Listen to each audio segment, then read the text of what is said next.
నమస్తే అండి, welcome to tree media devotion.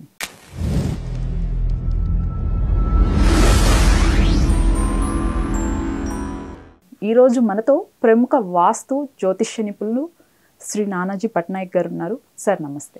శ్రీమాత్రే నమః. సార్, చాలా మంది ఈ కొబ్బరికాయ కుళ్ళితే ఏదో అరిష్టం అని, లేకపోతే లోపల పువ్వు వస్తుంటది మంచిదని అనుకుంటుంటారు, వాళ్ళు మంచిదని అనుకుంటుంటారు. నిజంగానే ఈ నమ్మకం నిజమేనా? ఇంకా చాలా మందికి తెలియని ఈ కొబ్బరికాయల్లో ఏంటంటే కొబ్బరికాయని ముందే వాష్ చేసి కొడుతుంటారు. అలా చేయకూడదని కొంతమంది చెప్తుంటారు.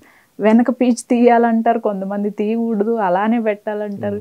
ఏంటి సార్ ఈ కన్ఫ్యూజన్స్ ఏంటి? ఏం లేదండి, వెనకాతల తోకైతే తీయక్కర్లేదు, పాయింట్ నెంబర్ 1. అది అసలు వలవాల్సిన అవసరం లేదు. ఓకే. రెండవది ఏంటంటే కొబ్బరికాయ ఫస్ట్ లేడీస్ కొట్టకూడదని చెప్తుంది శాస్త్రం. అది సున్నితంగా అందులోంచి అది ప్రాణశక్తి ఉంటుంది కొబ్బరికాయలు, ఒకటి. రెండవది ఏంటంటే ఇక్కడ ప్రధానంగా మీరు కొబ్బరికాయ కొట్టినప్పుడు కొన్నిసార్లు కుళ్ళుతుంది, కొన్నిసార్లు పువ్వు వస్తుంది. పువ్వు వస్తే అందరూ మంచిదే, దానికి అందరికీ తెలుసు మంచిది మంచిది అంటారు. కానీ కుళ్ళినప్పుడు కొంతమంది మంచిది అంటారు, కొంతమంది మంచిది కాదంటారు. ఈ కన్ఫ్యూజన్ చాలామందికి ఉంది. ఓకే. ఎప్పుడు మంచిది ఎప్పుడు మంచిది కాదు చెప్తాను. ఒక వ్యక్తి తన దోషం ఏదైనా పోవాలి అని ఈశ్వరుని బలంగా కోరుకుంటున్నాడు అనుకోండి, కొబ్బరికాయ కొట్టినప్పుడు దాంట్లో కుళ్ళిపోయింది అనుకోండి, ఆ దోషం ఆ రూపంలో పోయిందని అర్థం. అంటే నేను చేసిన తప్పు పోవాలి, ఏదో దోషం ఏదో ఇబ్బందుల్లో ఉంటాడు, అదే మనసుతో చేస్తూ ఉంటాడు. స్వామి నాకు ఇట్లా అయింది, ఏమిటి క్లియర్ అయిపోతుంది. ఓకే. అలాగే కొన్నిసార్లు ఇంట్లో ఏదైనా నెగిటివ్ ఎనర్జీ ఉంటే కూడా పోతుంది కొబ్బరికాయ కొట్టినప్పుడు, ఆ కుళ్ళిన దానివల్ల. అది కూడా మనం తీసుకోవాలి. ఇంకొన్నిసార్లు వీళ్ళు చూసుకోకుండా కొబ్బరికాయ తెస్తారు, ఏదో సరిగ్గా ఉందో లేదో చెక్ చేసుకుంటే, దానివల్ల కూడా ప్రాక్టికల్గా ఆలోచించాలి మనం. అన్నీ అలా కాదు, ఎందుకంటే మనం పూజ చేసేటప్పుడు రకరకాల విషయాలు జరుగుతాయమ్మా. ఒక్కోసారి దీపం వెలిగిస్తుంటే ఎంతసేపు వెలిగించినా వెలగతుంది, అదొక సంకేతం. కొన్నిసార్లు ఏమవుతుందంటే దీపం వెలిగించిన తర్వాత మాటిమాటికి ఆరిపోతుంటుంది. అంటే చేసేటువంటి పూజలో ఎక్కడ లోపం ఉన్నా జరుగుతుంది, లేదా దేవుడు సంకేతం అనమాట. ఇదంతా భగవంతుడు ఒక సంకేతాన్ని ఇస్తూ ఉంటాడు, ఏదో నెగిటివ్ సంథింగ్ ఉంది అనేటువంటిది. అది అవన్నీ భగవంతుడు ఇచ్చేటువంటి సంకేతాలు, వీటి మనం పట్టుకోవాలి. ఒక్కోసారి హారతి ఇస్తుంటే ఆరిపోతుంది, మీరు అబ్జర్వ్ చేయాలి. ఏదైనా గాలి వస్తుందా, గాలి రావడం వల్ల ఆరిపోయిందా, నిజంగా సంకేతం. ఏమి లేదు, కిటికీలు బాగా తెరుచున్నాయి, గాలి రావడం వల్ల ఆరిపోతుంది, మీరు హారతి ఇవ్వడం ఎందుకు, మామూలుగా దీపం పట్టుకుని ఆరిపోతుంది. సో నేనేమంటానంటే బీ ప్రాక్టికల్, బీ స్పిరిచువల్. ప్రాక్టికల్గాను ఉండండి, స్పిరిచువల్గాను ఉండండి. స్పిరిచువాలిటీ అంటే ఏంటో అర్థం తెలుసుకోండి ఫస్ట్, అంతేగాని ఈ చిన్న విషయాలు పట్టుకోవడం కాదు. మొత్తం నిండున్నటువంటి పరమేశ్వరుణ్ణి ప్రతి దాంట్లో చూడడమే స్పిరిచువాలిటీ. ఆ నారాయణ్ని చూస్తారా, పరమేశ్వరుని చూస్తారా, లేకపోతే అమ్మవారిని చూస్తారో, అన్నిట్లో దాన్ని చూస్తూ ఆస్వాదిస్తూ మీరు ముందుకు వెళ్ళడం. ఓకే. చాలామంది ఎప్పుడు దిగులుగా ఉంటారు. ఎందుకుంటారో తెలుసా మీకు? ఉన్నదాన్ని అసలు ఎప్పుడు అనుభవించరు వాళ్ళు. లేనిది రావట్లేదని ఏడుస్తూ ఉంటారు వాళ్ళు. ఒక ఇల్లు ఉంది అనుకోండి, 2 ఇళ్ళు ఉన్నాయి, 3 దగ్గర ఎక్కడో స్థలం కొనుక్కోవాలి. ఆయన నిన్న వెళ్తే 20,000 గజం చెప్పాడు, ఇవాళ వెళ్ళంగా లేదు 25,000 అన్నాడు. నేను బాధపడుతూ కూర్చుంటాడు. నేను 20,000 ఇస్తానండి, 25,000 అనేసాడు. ఏంటో నేను అది కొనలేకపోతున్నాను, ఆయన తగ్గొట్టట్లేదు, బాధపడుతూనే ఉంటాడు. వాడు ఇవ్వలేదు, అది ఇది అని. 2 ఇళ్ళు ఉన్నాయిగా. అంటే నేను చాలామంది, మోస్ట్ ఆఫ్ ది పీపుల్, నేను చాలామందితో మాట్లాడుతుంటాను కదా, జాతకం పరంగా కానీ వాస్తు పరంగా కానీ, ఎందుకు బాధపడుతున్నారు అంటే అది రాలేదండి అందుకే బాధపడుతున్నా అంటారు. వీళ్ళు అనుకున్నది ఏదో రాలేదు అందుకే బాధపడుతున్నా. కానీ ఉన్నదాని గురించి హ్యాపీగా ఉండడు మనిషి. ఉన్నదాన్ని ఆస్వాదిస్తూ హ్యాపీగా ఉండగలిగితే వాళ్ళంత హ్యాపీనెస్ వ్యక్తి ఇంకోటి ఉండరు.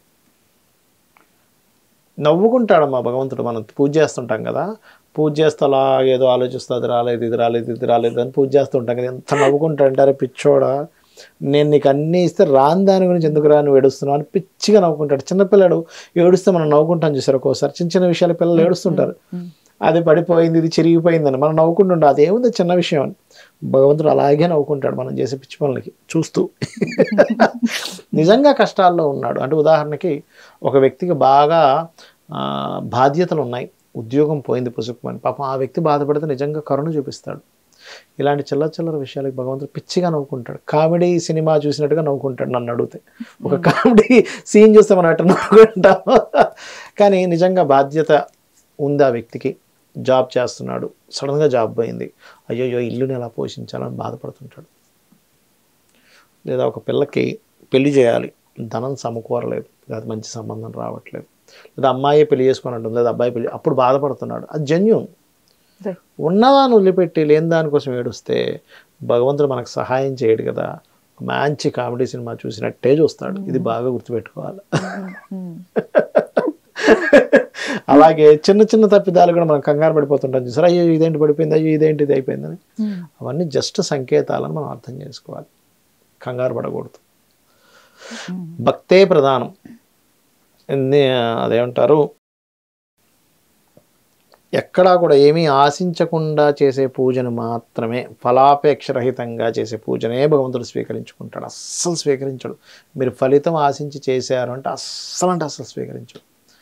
ఆయనకి ఇంకా తీసుకోడు అంతే. చాలామంది ఈ రెండు మిస్టేక్స్ పూజ చేసేటప్పుడు ఖచ్చితంగా చేస్తారు. అవి రెండు కనుక చేయకపోతే 100% మీకు రిజల్ట్ వస్తుంది. ఒకటి, ఫలాపేక్ష కాంక్షిస్తూ పూజ చేయడం. మనం అన్ని ఫలితం ఆశించే చేస్తాం, జీవితంలో అన్ని ఫలితం ఆశించి చేస్తాం. కనీసం పూజ ఒక్కటైనా సరే ఫలితం ఆశించకుండా చేయండి, మీకు ఫలితం ఎలా వస్తుంది చూడండి. ఆశించకుండా చేయండి ఫలితం. అంటే జనరల్గా ఇప్పుడు పలానా వ్రతం చేస్తే ఈ ఫలితం అని చెప్పారు కదా, అంటే అలా కాదమ్మా. నేను అనేది ఏంటంటే ఫలితం అనేటువంటిది ఎలా ఉంటుందంటే, మీరు దీపంలో మీరు వేలు పెట్టి ఇది కాలుతుందని అనుకుని పెట్టినా, కాలదనుకుని పెట్టినా కాలుతుంది. దీపం యొక్క ధర్మం దాని ధర్మం. ఈ వ్యక్తి ఫలాపేక్ష రహితంగా చేస్తే ఆ ఫలితం ఆటోమేటిక్గా వస్తుంది, కానీ అలా అనుకుంటూ చేయొద్దని చెప్తాను నేను. ఇప్పుడు మీరు ఉన్నారమ్మా, మీరు ఒక ఇంటికి వెళ్ళారు, చక్కగా మీ ఫ్రెండ్ ఇంటికి వెళ్ళారు, ఆవిడ ఏం చేసింది, మీతో నాకు చాలా పనులు ఉంటాయండి, మీరు ఇది చేసి పెడతారు కాబట్టి టీ ఇస్తున్నానంటే మీరు అసలు తీసుకుంటారా అంటారు. Best example. అలా కాకుండా అయ్యో మీరు భలే టైంకి వచ్చారు, నేను మంచి టీ పెడతాను మీకు అని చెప్పి తీసుకొచ్చి పెడితే హ్యాపీగా ఫీల్ వెరీ హ్యాపీ. మీకు మంచి టీ పెడతానని పెట్టిన దానికి మీతో నాకు చాలా అవసరాలు ఉంటాయి కాబట్టి, మీరు చాలా హెల్ప్ చేస్తారు కాబట్టి ఇది ఇస్తున్నాను, దానికి ఎంత తేడా ఉంది.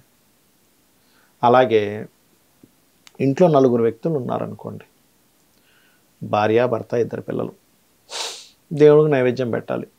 2 4 8 లడ్డూలు, ఎలాగో ప్రసాదం మేమే తింటాం కాబట్టి 2 లడ్డూలు తింటాం, 8 లడ్డూలు అని తీసుకొచ్చి పెడితే దేవుడు అస్సలు తీసుకోడు. పార్వతి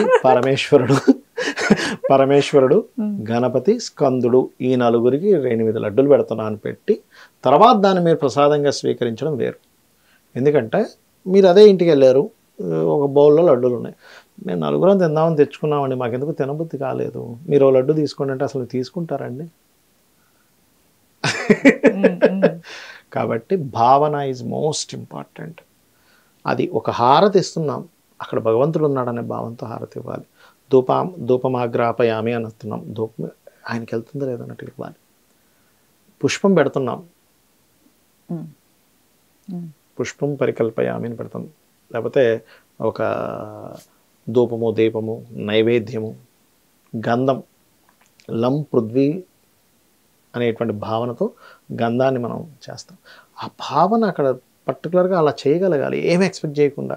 10 నిమిషాలు పూజ, ఆ 10 నిమిషాలు కూడా నువ్వు ఎక్స్పెక్ట్ చేస్తూ కూర్చుంటే నీకు ఫలితం రాదంటున్నాను. ఆ బాధ అంతా ఏంటంటే నువ్వు ఎక్స్పెక్ట్ చేయకుండా చెయ్యి, ఆటోమేటిక్గా ఫలితం వస్తుంది. నువ్వు ఎక్స్పెక్ట్ చేస్తే ఫలితం రాదు. ఆయన అదే చెప్పాడు భగవద్గీతలో చాలా స్పష్టంగా, ఎవరైతే ప్రీతితో పత్రమైనను పుష్పమైనను ఫలమైనను ఉదకమైనను నాకు ఫలాపేక్షరహితంగా సమర్పిస్తున్నాడో వాటిని నేను ప్రీతిగా స్వీకరిస్తున్నాను. ఆయన స్వయంగా భగవంతుడు చెప్తే అది కూడా మనం పాటించకపోతే ఇంకెందుకు అంటున్నాను. ధన్యవాదాలు గురుగారు. శ్రీమాత్రే నమః.